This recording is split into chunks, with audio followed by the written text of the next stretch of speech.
लहसुन अदरक के बगैर खाना इतना ही अधूरा है जितना कि नमक के बिना। और लहसुन अदरक एक बहुत ही इम्पॉर्टेंट इंग्रेडिएंट्स होता है हर खाने के टेस्ट को बढ़ाने के लिए और खाने को हजम करने के लिए भी, क्योंकि इसके फवायद ही बेशुमार है। हर घर में लहसुन अदरक का पेस्ट बनाकर स्टोर किया जाता है, लेकिन कुछ ही दिनों के बाद लहसुन और अदरक का कलर चेंज हो जाता है। तो आज मैं आपको ऐसे टिप्स एंड ट्रिक्स दूंगी कि आपके लहसुन अदरक का कलर बिल्कुल भी चेंज नहीं होगा। और सबसे अच्छी बात यह है कि आप इसे काफी लंबे टाइम के लिए स्टोर करके रख सकते हैं।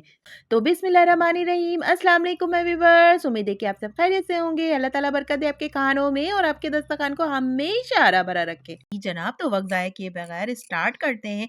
लहसुन आधा किलो और अदरक 1 पाव दोनों को अच्छी तरह से धोकर ड्राई कर ले किचन टॉवल से। लेकिन अगर आपके पास वक्त नहीं है और आपको बहुत जल्दी काम करना है तो आप इन लहसुन और अदरक को थोड़ी देर के लिए धूप में रखकर भी ड्राई कर सकते हैं।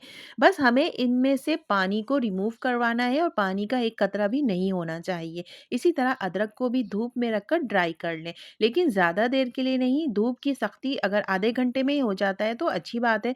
बहुत ज़्यादा टाइम के लिए ना रखें, वरना ये बहुत ही ख़राब हो जाएँगे अदरक।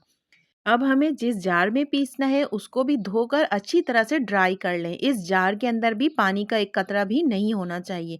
अब इसमें थोड़ा-थोड़ा करके लहसुन की कलियों को डालें और इसे हमें ग्राइंड करना है। लेकिन कुछ एहतियातें हैं। इसमें सबसे पहले हाफ टी स्पून नमक का शामिल करेंगे और इसमें सिंपल कुकिंग ऑयल जो खानों में इस्तेमाल करते हैं उसको थोड़ा-थोड़ा करके डालना है और हमें इस लहसुन को ग्राइंड करना है। शुरू में लहसुन ग्राइंड होने में थोड़ी-सी प्रॉब्लम करेगी तो आप ऑयल थोड़ा-सा और ज़्यादा डाल दें, यानी कि टोटल हमें आधा कप ऑयल की ज़रूरत होगी। इस लहसुन के अंदर पानी का एक कतरा भी हमें नहीं डालना है। अगर पीसते वक़्त आपको थोड़ी-सी दुश्वारी हो रही है तो ऑयल की क्वांटिटी आप बढ़ा सकते हैं, लेकिन अगर आपने पानी शामिल कर दिया तो इसी वजह से इस लहसुन का कलर चेंज हो जाता है और ये जल्दी ख़राब हो जाते हैं। लहसुन को मैं इस स्पून की मदद से मिक्स कर रही हूँ ताकि ये अच्छी तरह से पिस जाए। मैंने भी पानी का एक कतरा भी शामिल नहीं किया है। अगर ये कुछ टिप्स और एहतियातें होती हैं जिनको अगर आप फॉलो करेंगे तो आपकी चीज़ बिल्कुल भी ख़राब नहीं होगी। आप इस लहसुन को पीस कर 4 महीनों के लिए आराम से फ्रिज के अंदर स्टोर करके रख सकते हैं और आपके लहसुन बिल्कुल भी ख़राब नहीं होंगे और कलर भी इसका चेंज नहीं होगा। क्योंकि बाज़ औक़ात ऐसा होता है कि अक्सर घरों में हम पानी डालकर पीस लेते हैं और फिर उसका कलर 2-4 दिन के बाद ग्रीन हो जाता है। लेकिन इस तरीके से जब आप लहसुन पीस कर रखेंगे तो मुझे अपना फीडबैक ज़रूर दीजिएगा। थोड़ा-थोड़ा करके मैं लहसुन को पीसती जा रही थी और इसमें मैंने ऑयल का शामिल कर लिया है। टोटल हमें ऑयल के साथ ही इसको ग्राइंड करना है। ग्राइंडिंग का काम तो हमने कर लिया। अब इसको सेव या स्टोर करने की बारी आती है तो एक जार ले लें, चाहे शीशे का हो या प्लास्टिक का हो, लेकिन इसको भी धोकर अच्छी तरह से ड्राई कर लें। पानी का एक कतरा भी इस जार के अंदर नहीं होना चाहिए। थोड़ी-थोड़ी मिकदार में हम इसमें लहसुन के पेस्ट को डालते जाएंगे ताकि ये अच्छी तरह से फिल हो जाए। किसी भी बर्तन में पानी का एक कतरा भी नहीं ऐड करें, ना ही उसको गीला रहने दें। अगर गीला है भी तो उसे ड्राई कर लें। अच्छी तरह से मैंने बॉटल को फिल कर लिया है। अब इसको हम सील पैक कर देंगे।